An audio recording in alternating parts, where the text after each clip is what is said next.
ข่าวที่สังคมลาวให้ความสนใจในปัจจุบันก็คงเป็นข่าวที่มีชายหนุ่มคนหนึ่ง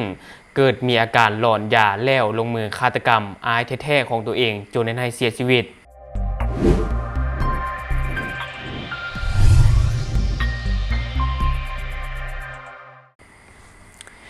สบายดีท่านผู้ชมยินดีต้อนรับเข้าสู่ช่อง Talk the New และหัวข้อที่ข้าพเจ้าอยากจะนำเสนอในมื้อนี้ก็ถือว่าเป็นข่าวที่สังคมลาวให้ความสนใจเนาะและก็ถือว่ามีหลายเพจที่ว่าเขาจะได้นำเสนอไปแล้วเกี่ยวกับเหตุการณ์ที่ว่ามีชายหนุ่มคนหนึ่งที่ว่ามีอาการหลอนยาแล้วลงมือฆาตกรรมอายแท้ๆของตัวเองจนให้เสียชีวิตซึ่งว่าข่าวนี้ก็ถือว่าเป็นข่าวที่น่าเศร้าเนาะจังได๋ก็ขอแสดงความเสียใจกับครอบครัวของผู้เสียชีวิตซึ่งว่าข่าวตัวนี้ท่านผู้ชมข้าพเจ้าจะมาจากเพจหนังสือพิมพ์ลาวพัฒนาที่ว่าเขาจะได้ลงเอาไว้ซึ่งว่าปกส.แขวงไชยสมบูรณ์รายงานในเมื่อวันที่16กันยายน2025นี้ว่าในวันที่2กันยายน2025ที่ผ่านมานี่เกิดเหตุการณ์ฆาตกรรมอยู่บ้านม่วงสุ่มเมืองอนวงศ์แขวงไชยสมบูรณ์ซึ่งว่าตัวกับเหตุการณ์ในครั้งนี้ก็คือว่ามีผู้เสียชีวิต1คนชื่อท้าวรองอายุ39ปีเป็นประชาชนอยู่บ้านม่วงสุ่มที่ว่าเป็นผู้เสียชีวิตซึ่งว่าตามร่างกายมีร่องรอยถูกวัตถุมีคมปาดบริเวณลำคอเบื้องซ้าย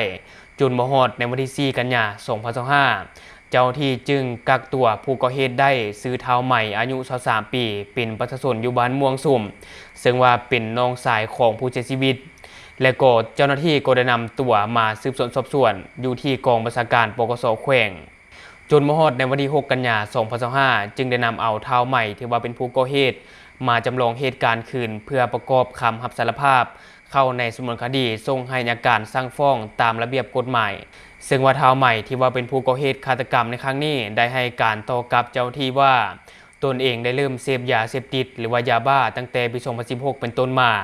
ตกมฮอดปี2024ตนแม่นได้เริ่มดื่มน้ำกระท่อมและคอลลาเจนตกมฮอดเดือนเมษายน2025ตนได้ลงไปเฮ็ดเวียกนำอายซื้อเท้าทิศอยู่บ้านน้ำอ้อมเมืองปทุมพรแขวงจำปาสักต่อมาตนบ่สบายจึงได้เข้าไปปิ่นปัวอยู่ห้องหมอ108หลังจากปิ่นปัวแล้วตนจึงกลับมาช่วยเวียกครอบครัวอยู่บ้านม่วงสุ่มเมืองอนุวงศ์จนมฮอดเดือนกรกฎาคม2025ตนได้ไปเฮ็ดเวียกอยู่บริษัทแห่งหนึ่งอยู่เมืองอนุวงศ์ได้ประมาณ2เดือนตนแม่นเกิดมีอาการประสาทหลอนนอนบ่หลับทางบริษัทจึงได้ส่งตัวกลับมาอยู่บ้าน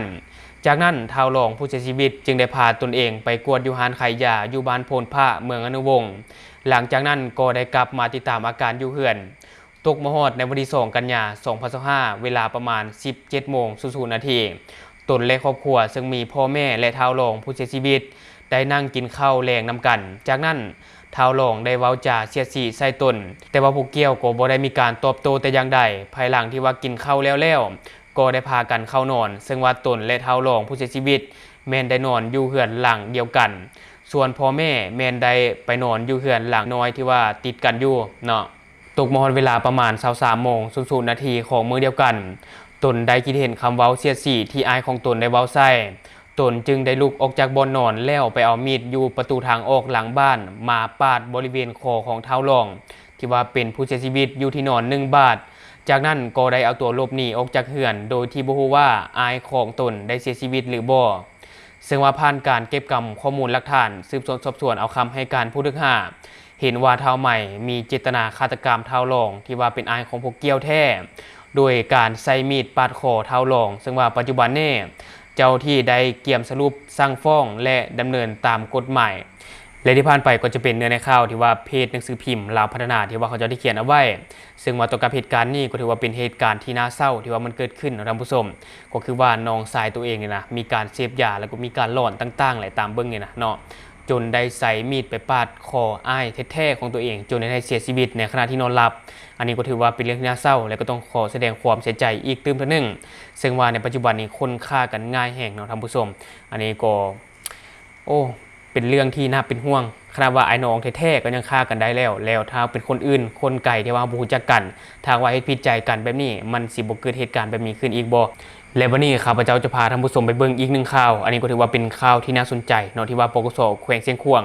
ได้กวดยึดและกักตัวกลุ่มคนที่ว่ามีการลักลอบขุดค้นแห่ค่ำอยู่เขตบ้านภูแฮเมืองแปกซึ่งว่าข่าวตัวนี้ข้าพเจ้าก็จะมาจากเพจหนังสือพิมพ์ลาวพัฒนาเช่นกันที่ว่าเขาจะได้ลงเอาไว้ซึ่งว่าก่อนอื่นเฮาไปเบิ่งในข่าวตัวนี้ก่อนซึ่งว่าปกส.แขวงเชียงขวางรายงานในเมื่อวันที่11กันยายน2025นี้ว่า กองกำลังป้องกันความสงบสมทบกับกองกำลังป้องกันชาติแขวงเสียงขวางนำโดยท่านพันเอกจูทรงจือใส่รองหัวหน้าป้องกันความสงบแขวงเสียงขวางพร้อมด้วยภาคส่วนที่เกี่ยวข้องลงกวดกาแก้ไขปัญหาลักลอบขุดค้นแห่ค่ำอยู่ภูแห่เมืองแปกแขวงเสียงขวางซึ่งว่าในนี้ได้พบเห็นแห่ที่ถูกขุดค้นออกมาจำนวนหลงหลายและสามารถกักตัวผู้ลักลอบได้จำนวนหนึ่งพร้อมยึดอุปกรณ์ที่ใช้ในการขุดค้นเป็นต้นจักรปั่นไฟฟ้าโจกส่วนและอุปกรณ์อื่นๆอีกจำนวนหนึ่งเพื่อทำลายทิ่มส่วนแห่ธาตุที่ถูกขุดค้นออกมานั่นเจ้าหน้าที่จะได้ยึดไว้เป็นหลักฐานเพื่อดำเนินคดีต่อผู้ลักลอบตามระเบียบกฎหมายทั้งนี้ก็เพื่อแนใส่แก้ไขปัญหาลักลอบขุดค้นทรัพยากรธรรมชาติเป็นต้นแห่ค่ำอยู่จุดภูแห่เมืองแปกแขวงเสียงขวางให้ลดลงและก้าวไปสู่การยุติได้ในอนาคตซึ่งว่าในระยะที่ผ่านมาปัญหาการลักลอบขุดค้นแห่ธรรมชาติดังกล่าวได้สร้างความบ่สงบและความบ่เป็นระเบียบเรียบร้อยทางด้านสังคมเป็นต้นแม่นดินถล่มทับถมคนเสียชีวิตทับถมพื้นที่ทำการผลิตและเฮ็ดให้เสียทรัพย์สินของประเทศชาติดังนั้นเจ้าที่จึงได้เรียกร้องมาอย่างทุกภาคส่วนในสังคมโดยเฉพาะแม่นกลุ่มแก๊งที่ว่ากำลังลักลอบขุดค้นแห่ธรรมชาติอยู่ภายในแขวงเสียงขวางให้หยุดเศร้าถ้าหากว่าเจ้าที่พบเห็นจะดำเนินคดีตามระเบียบกฎหมาย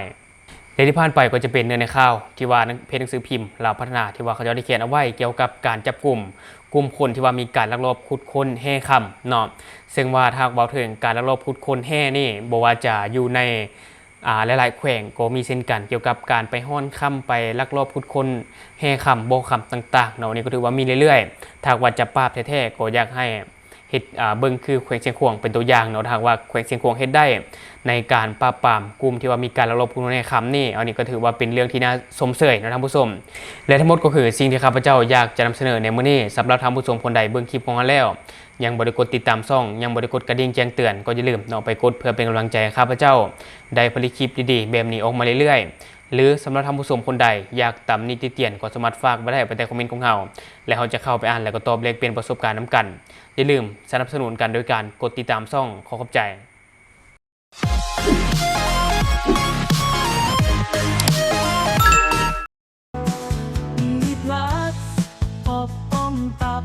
และแกเมาค้างในตัวเดียวกันรสชาติติดกลิ่นหอมกินง่ายมีพลัสอบอมตับและแกเมาค้างในตัวเดียวกันรสชาติติดกลิ่นหอมกินง่ายมีพลัสอบอมตับและแกเมาค้างในตัวเดียวกันรสชาติติดกลิ่นหอมกินง่าย